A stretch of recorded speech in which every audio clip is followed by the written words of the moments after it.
Hey guys, what's up? Welcome back to the channel. Today I'm back in Sydney with my mates Jordan and his brother Josh, and they've bought their Integra over, their DC2. Alright, so they've got the B18B in it. We've already done the intake on it.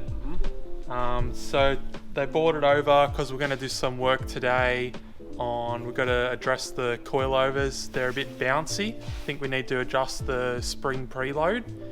And we've also, I bought up my old headers from my Civic, and we're going to try fit that up because they're still stock headers at the moment. And I also have some extra torque mounts, the same ones you saw me install on my Civic, because they also fit DC2 as well. And then while I'm at it, I also got the guard roller, and we need to roll these guards because they're still the original fenders that haven't been touched or anything, and it's rubbing quite bad on the rear here. It's still got the original trim on it at the moment. So since the exhaust is hot because we just drove it in, we're going to start with the suspension and the guard rolling first. Then we'll move on to the torque mounts, and then finally finish up with the exhaust. Hopefully, since the exhaust hasn't been removed, it's pretty easy to get off. So I might spray it with some WD-40 first just to penetrate them, and then we'll be able to zap them off pretty easy.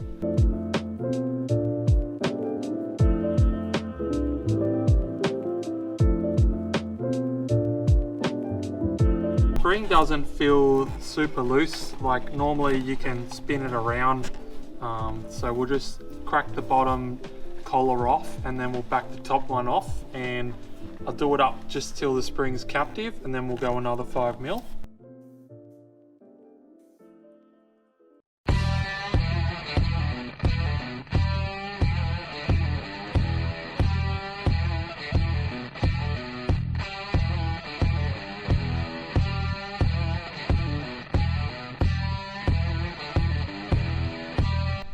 So first you want to unlock the bottom locking collar, so then you can preload the collar above it to the amount of adjustment you require. Once you think you are where you want to be, then you can use your ruler to measure the amount of height you've got. That way you can make it even from both sides. Once you're happy, wind the bottom collar up and lock it in place. So on the boys' cars, they still have the original lip on the seam there. So if you guys have that on yours, you're gonna have to just pull it off. It just peels off quite easily because it's just squeezed over that lip. So the next step is to clean inside that lip, so when we fold it up, no metal or debris gets squished between the rear quarter and that lip, and it'll come with a dent on the outside here. When we roll it, we'll just start from like here, because you don't need to roll that and it'll look really weird if you look in. So we'll just gradually like taper it in like that, so you don't even notice it. Alright, so before you start hammering in your rear arch, you're gonna have to heat up the paint using a heat gun. And if you have one of these temperature thermometers, you just want to hit it on the outside of the paint, on this outer lip and on the inner lip, and you want to get it to 60 degrees. You don't want to go too hot because you will start burning the paint if you get it above 100.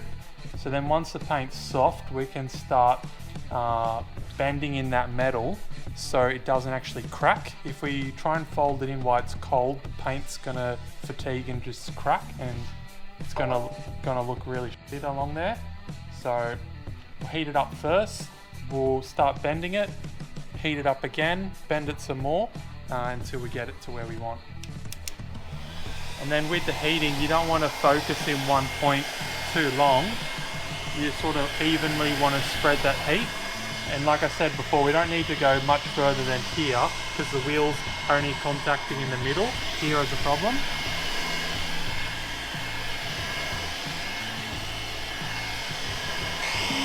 Just using my hand as a gauge to see at what point I need to check it. So about 50 in that spot, but still 30 over there. So I need to make sure the heat's more even. It's pretty warm now. Like, so you can't really hold your hand on it longer than 3 seconds. So that's a pretty good gauge to know when to start. If you start smelling any burning, then you want to back off straight away. So then I just got this soft hammer, not metal, because I don't want to directly chip the paint. This is going to be softer when you're hitting the paint. And then you want to start just very gently and slowly bring that lip in. Just with my hand on the fender here with a rag because it's warm, just to provide support. This is going to stop the metal bouncing around when I hammer it.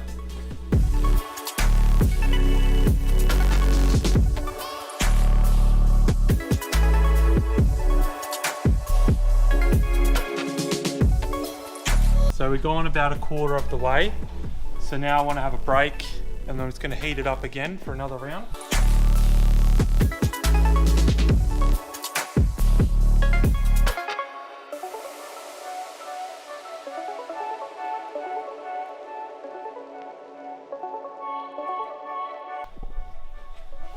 On that lip. So that lip there, I can barely fit my finger in, probably 2 more goes, and it'll be flat. With this as well, you don't have to go all the way back. Depending on your fitment, you might only have to go halfway.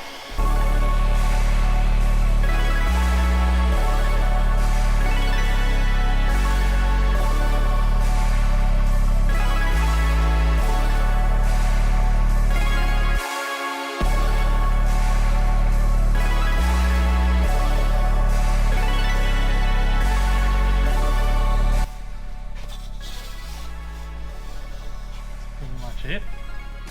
So that lip now you can't quite get your finger in, and you can see it's flat now. Before it was pointing out like that. So finished the guard rolling and got the rear wheels back on, and finished up with adjusting the preload on the coilovers.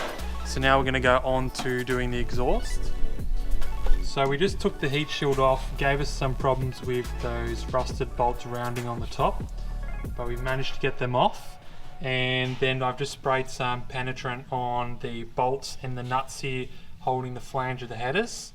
So now I'm just going to crack those loose, and then we'll go underneath and undo it on the flange where it attaches to the cat as well.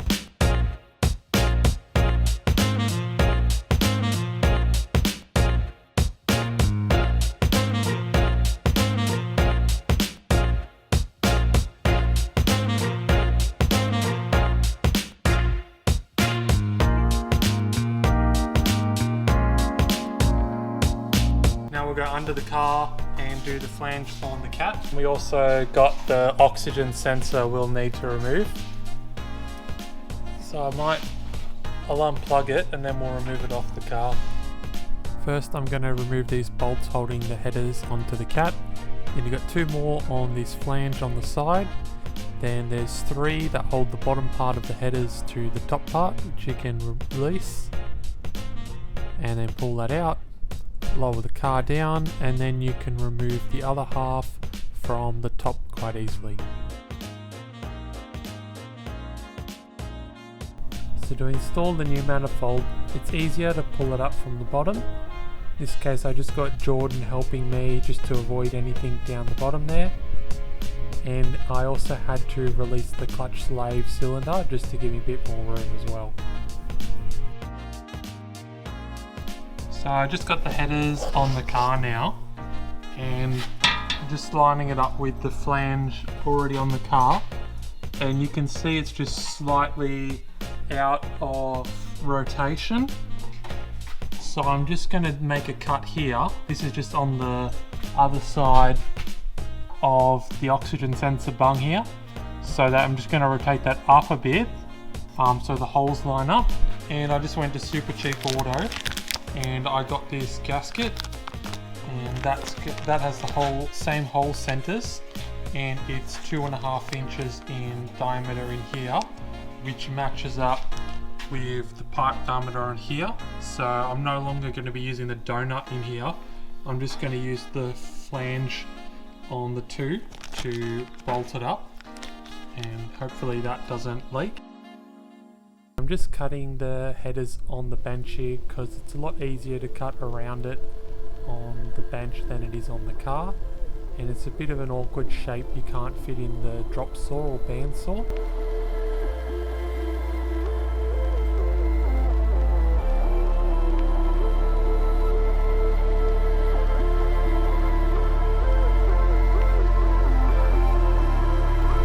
So here I've just got the two pieces of the exhaust. I'm just flattening the surface on the linisher there and then removing the paint that I previously applied, just so I can weld it later and it's going to be a nice clean weld. I'm doing the same side for the headers as well.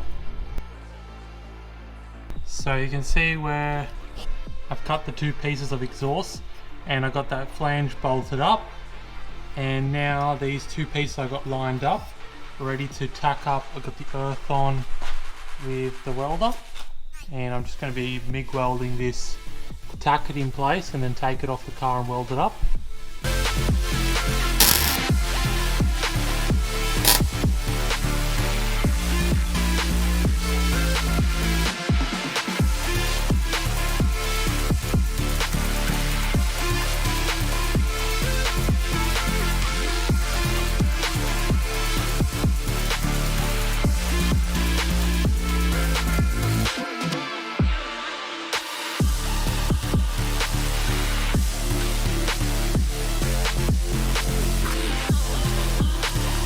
Going to finish up there, going to let those dry because I did chip them quite a bit, and then chuck them back on the car tomorrow and continue along.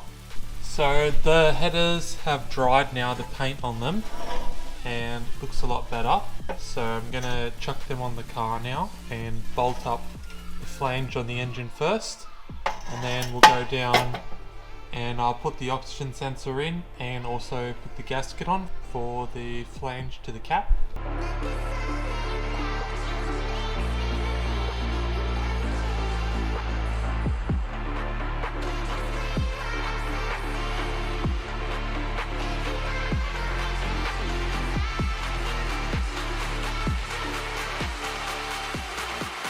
Since it's not meant to have a gasket like this, I'm going to use some exhaust sealant as well, just to make sure it's not going to leak.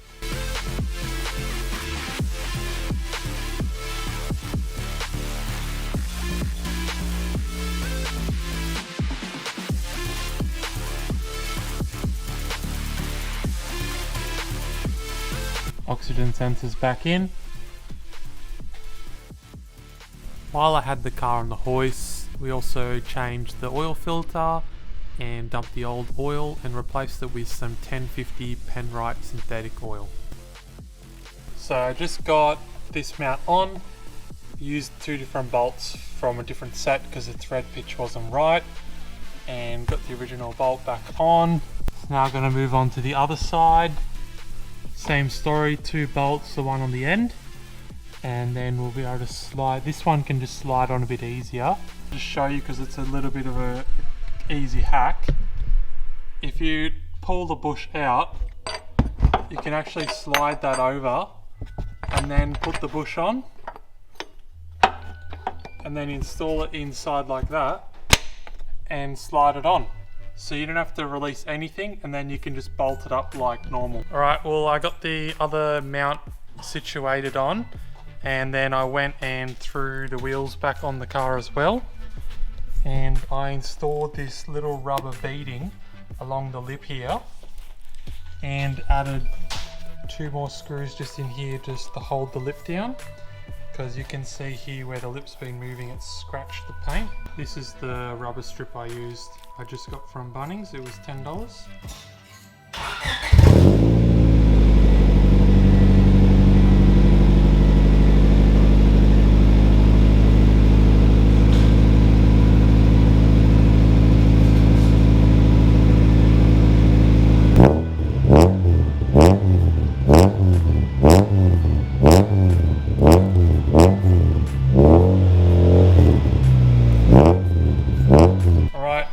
Jordan's come back back. after finish the stuff on his Integra, and he has these Topher replica skirts made of polyurethane and some Topher replica rear pods that he's got off Marketplace and eBay.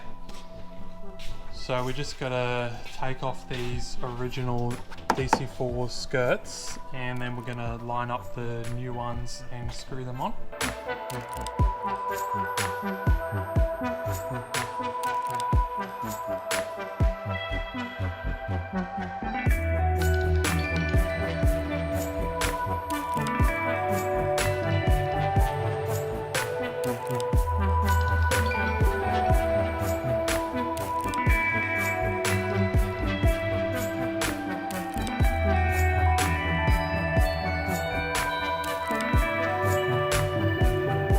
So I'll get you to hold it. I'll drill through into the metal. Yep. And then we'll put the self-tapper through it. Okay. Okay,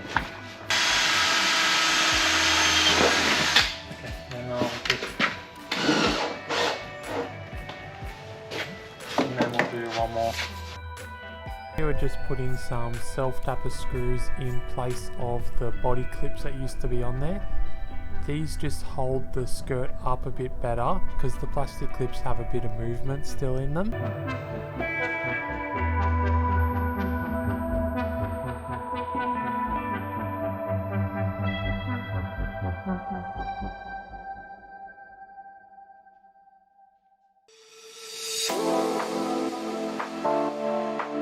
So now we're moving on to the rear pods. I'm just going to start by putting the first self-tapper in the rear wheel arch, and then from that you can put one on the bottom on the back side, and I had to add this extra screw just on the outside of it because it didn't fit that great. Then through two more screws just underneath to hold it in position. Alright, we just finished up with the car. It's running now. What do you boys think? Good. I think it's a pretty good job. It's a Type R now. Type R? 10 out of 10. 10 out of 10? Jump the other Type R.